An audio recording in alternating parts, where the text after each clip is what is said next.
Ndizere ko mukomeje kuryoherwa na Daily Cup tugeze mu kanya ka 10 talent ni kakanya twakiramo impano zigiye zitandukanye abaririmbyi bintu byinshi bigiye bitandukanye twibanda cyane ku mpano. Uyu munsi rero twakiriye umuririmbyi nanone umuririmbyi arimba indirimbo zigiye zitandukanye kandi indirimbo nziza mugiye kubyibonera ku ijwi rirunguriye cyane. Katuzangiye tumwakira wiriwe neza. Mwiriwe neza. Amakuru yawe? Amakuru ni meza. Ikaze muri Daily Cup mu gace ka 10 talent. Murakoze cyane. Watangira bibwira abadukurikiye kameme. Warandebaga gusa nkicwa n'amasoni umutima ugashyugumbwa habura ubusubiza nkicwa n'amasoni amasoni nkicwa n'amasoni amasoni. Nitwa Possible. Possible. Iryo ryonyine. Nitwa Possible akandi karengaho ni Igwe. Igwe, Possible Igwe niyo tugiye kubana muri 10 talent yacu y'uno munsi. Urumva ukuntu aririmbye ni ibintu byiza kandi ni ibintu wumva ko akora ashoye. Possible. Ngira ngo ufite indirimbo zingahe? Indirimbo zanjye bwite ni 3. Izindi zose zari amakorabo gusa. Okay, ikintu ngiye kugusaba ni ukudukorera mix y'izo ndirimbo zawe 3 icyarimwe. Tukareba nimba koko ushoboye. Nta kibazo. Sinzi niba wabyemera unyumvisha uko gukundwa bimera. Sinzi niba wabyemera ariko binsabye njye nabyemera. Wankize muri friend zone baby hey yeah. Singishaka kuhaguma tujye muri love zone. Warandebaga gusa nkicwa n'amasoni umutima ugashyugumbwa habura ubusubiza nkicwa n'amasoni kuko ndi mu rukundo nashaka kuzigera mvamo kuko ndi mu buryohe bw'unkunda nanjye nkunda yobe wa sweet love wa why ururuzuye. Harimo indirimbo 3. Amasoni mbishemo naruruzuye ni nabyemera. Izo ndirimbo zose zifite ama video. Mbo indirimbo ifite video nimwe ni ruruzuye kuko ni nayo iheruka niyo nshyashya mfite. Hanyuma rero umuntu ashaka kwibaza se Possible akora muziki mu buhe buryo? Usanga abantu bakora muziki mu buryo bitandukanye, usanga hari buririmba muri band, usanga hari buririmba ku giti cye, usanga ukora amakaraoke ariko bose nabahanzi kandi babikora tubona bashoboye. Wowe ukora muziki wawe mu buryo bumeze gute? Muziki wanjye gukora biri solo nyine. Ni career solo. Mbo akenshi nta bande navuga ngo nkorana nayo. Sinavuga wenda ngo ndirimba amakaraoke. Ariko nanone akenshi ndi umwanditsi w'indirimbo. Hari zimwe umuntu aba yaragiye yandikira abantu zagiye zinakundwa. Hari n'izo umuntu agenda afashamo abantu mu duce runaka baba bakeneye. Mbo akazi kanjye urebye ni ibyo ngibyo cyane no kuba nafasha abantu wenda kuba directinga kuba ama idea mu gihe bari muri studio ama melody bafasha wenda kubijyanye n'ama backing y'indirimbo zabo. Hanyuma uravuze ngo njya directing abahanzi nkabandikira ndetse n'indirimbo zikamenyekana. Tubwire nk'indirimbo waranditse y'umuhanzi nyarwanda hanyuma ikamenyekana ukavuga ati rwose Possible nanjye ndamutse mfite aka brand naba nkazi. Hari indirimbo bita Sumaku ya Super Brothers. Hari indirimbo mu marire ya kwinshi. Igice kinini kiri muri Logout ya Marina nicyo gice kinini cyanjye kirimo. So interesting. Hanyuma se urandikira abahanzi ba Marina bakwinsha n'abantu tuzi kandi bakunzwe n'abantu batari bakeya. Hanyuma rero nshaka kwibaza se mu ndirimbo ukorera abandi bahanzi ubandikira kuki udahera wowe ziyandikira ngo tuvuge ngo wenda Possible afite indirimbo nyinshi zigiye zitandukanye ukava kuri 3 ukava kuri 4 ukava kuri 5 ukagira nawe ukora album. Mbo biba bigoranye muri rusange umuziki uragoranye ku bantu bagitangira. Hari igihe abantu wenda hari ikintu bakubonamo ushoboye bikaba ngombwa, kandi mu muziki burya nuko abantu benshi wenda ntago biragera cyane, ariko akenshi umuziki no gufatanya. Akenshi usanze hanze proje usanga iriho abantu benshi, ku mayide abantu baba bafite, buri muntu burya bafite ikintu ashoboye. Nshobora kuba ntashoboye kuririmba urugero, cyangwa se nta bushobozi mfite bwatuma bya bintu nge nshoboye bijya out, ariko hari undi muntu ufite ubushobozi bwabyo. So iyo kwiyambaje hari igihe biba ngombwa ko uha umuntu ubufasha mugafatanya, no gufatanya mu muziki nicyo cyubaka umuziki kigatuma umuziki uba agrandise. Hanyuma rero wandikira abandi bahanzi, ndabizi neza ko ujya kugira izi ndirimbo zigera muri 3 enye, ntago watangiye uririmba izo wihimbiye. Hari cover songs wagiye ukora ugasubiramo abahanzi bagiye batandukanye, ukasubiramo indirimbo zabo. Tubwire nk'indirimbo wahereyeyo usubiramo mu ndirimbo utaraba umuhanzi. Akenshi nakundaga kumva indirimbo z'abantu, kuko nkunda kumva indirimbo z'abanyamahanga cyane, ariko n'izo wacu ndazumva kugira numve icyo kanaka yakoze, numve niba ari cyiza, ni iki yandushije, ni iki cyabuzemo, nanjye ninjya gukora iki nzakora ikimeze gute. Ariko akenshi nta makavazi nagiye nkora cyane, ko wenda simbikunda cyane, kubera ko akenshi ngiye ku giti cyanjye uko mbifata, numva ko akenshi ukoze akenshi urimita inspiration yawe, bishobora gutuma wirefera cyane ugakabyo kajya deep, bigatuma rimwe na rimwe utura melody z'abandi niki ndumva, ariko nkirinda cyane kuba nanabisubiramo cyane, ko nkumva indirimbo nk'inshuro 3 ubwo icyo mba nshaka ngemba nacyumvise bigata birangira. Kenshi ntabwo nkunda gukora amakava. Watangiye gukora muziki ryari? Ese ubona muziki ya mu myaka 5-6 iri imbere uramaze zabihagaze ku ruhe rwego rwa business, cyangwa se uzaba ukibikunda nk'uko ubikunda ubu?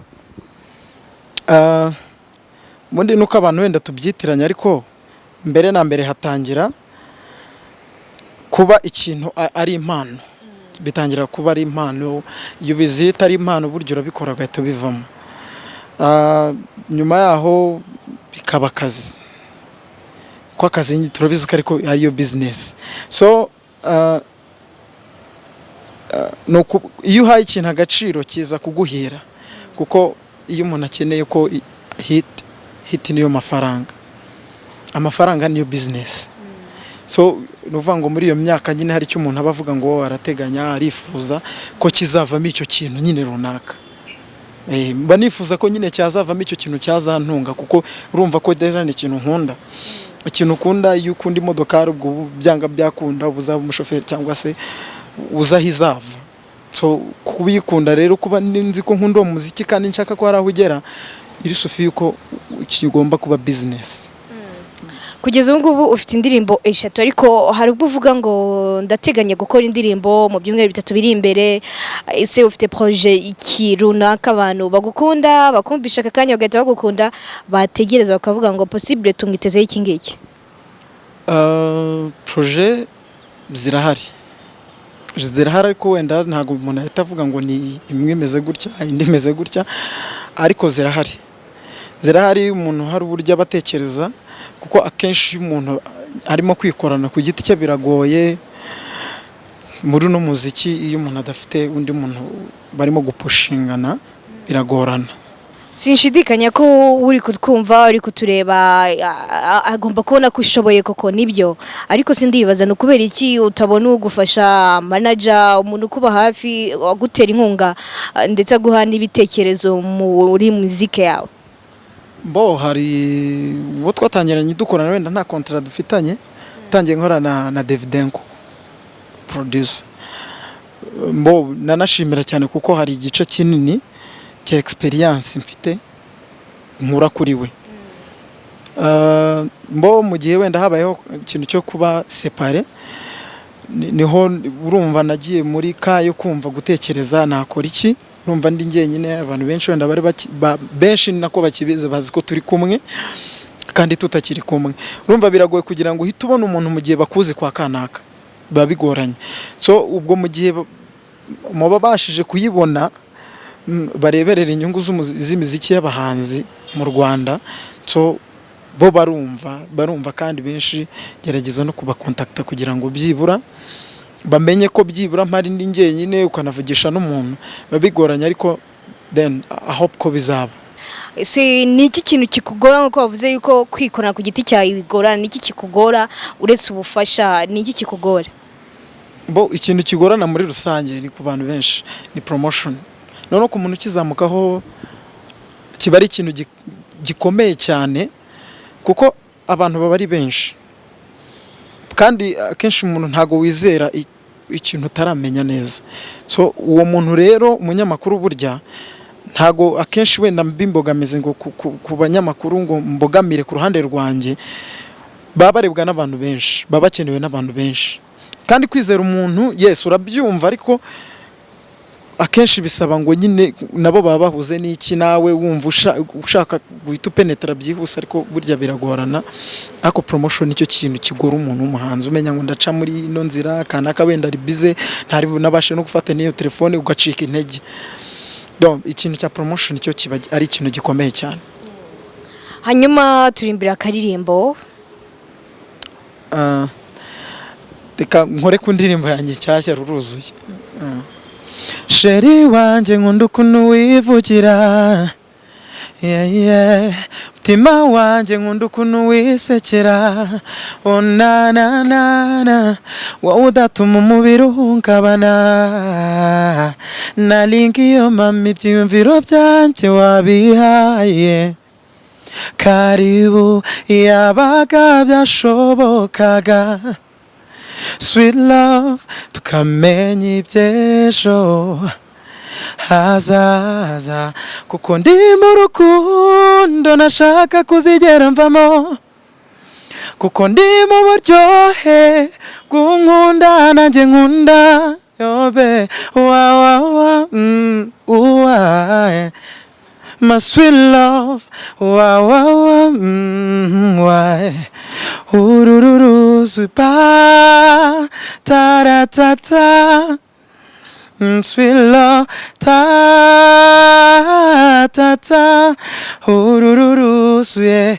Oh baby urukundo n'umunyenga, kuko ndi mu buryohe bw'unkunda nanjye nkunda my love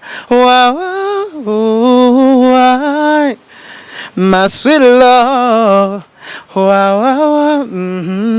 why ururuzuye. Wow, inspiration ikurahe? Inspiration kenshi sinamenya nanjye kwiza. Na muntu ufatiraho icyitegererezo? Mbo icyitegererezo bira akenshi ari umunyamerika bita Labyrinth waririmbye indirimbo bita Jealous. Cause I wish you the best of all this world could give, and I told you when you left me, yeah, nothing to forgive. That's really great. Hanyuma reka dusoze, ndagira ngo banze ugire icyo ubwira abakunzi bawe, ugire icyo ubwira urubyiruko rwari rudukurikira ndetse n'amakuru ndetse bose abanyarwandakazi n'abari kutwumvira mu bihugu bigiye bitandukanye, ubabwira ikiri ku mutima wawe ndetse kandi ubabwire platform zawe, niba wifuza weho bakwifuza as possible bakubona gute? Icyambere ndashimira TV10 na radio 10 kuko umuntu uhagacira ikintu agatekereza ko byibura uhari, ni umuntu bagutekerejeho cyane bagukurikiranya akamenya ibyawe, ni umuntu uba focus mu bintu bishya birimo kuza no kubashya barimo kuza, anahana agaciro umuziki nyarwanda n'umuziki muri rusange. Bo ku giti cyanjye mbashimira, nkashimira n'abantu bamfasha, bari muri video, abamfasha kuri video n'abamfasha kuri audio, Arikeni beat na ba Easycat, no kuvuga ngo na Bruno Master, abari muri big team. Abo ni abantu mbashimira cyane kuko nibo batuma ibyiburi bikorwa byanjye byisunika cyane. Ikindi nkanjye nka Possible, ikintu cy'ingenzi buri mu buzima abafana numva ko ari abantu bakomeye, ntago mbafata nk'abafana, ko umufana ni umuntu kuvaho, ariko wa muntu ukomeza yumva cya kintu cyawe ni umukunzi w'ikintu cyawe. Mvuga ngo rero umukunzi wawe ntago agomba kwicwa n'irungu, ugomba kumuganiriza buri segonda, ugomba kumwereka ko hari ikintu gishyashya umuteguriye, amasiripurize n'ibiki. Mvuga ngo mfite ibikorwa byinshi bagomba kubona kandi vuba. Muri no minsi nafunguye YouTube channel yanjye nshyashya yitwa Possible Official. Nkagira kuri Instagram ni Possible Official, kuri Twitter ni Possible Official, then kuri Facebook ho ni Possible Rwanda. Hanyuma icyo nakubwira, keep going, nyine gira courage kandi urashoboye, ndahamya nashidikanya ko igihe kizaza ukageraho wifuje kugera. Hanyuma reka dusoze kandi mbarekera gukomeza kuryoherwa n'ibiganiro bya Radio na TV10. Genari Ange.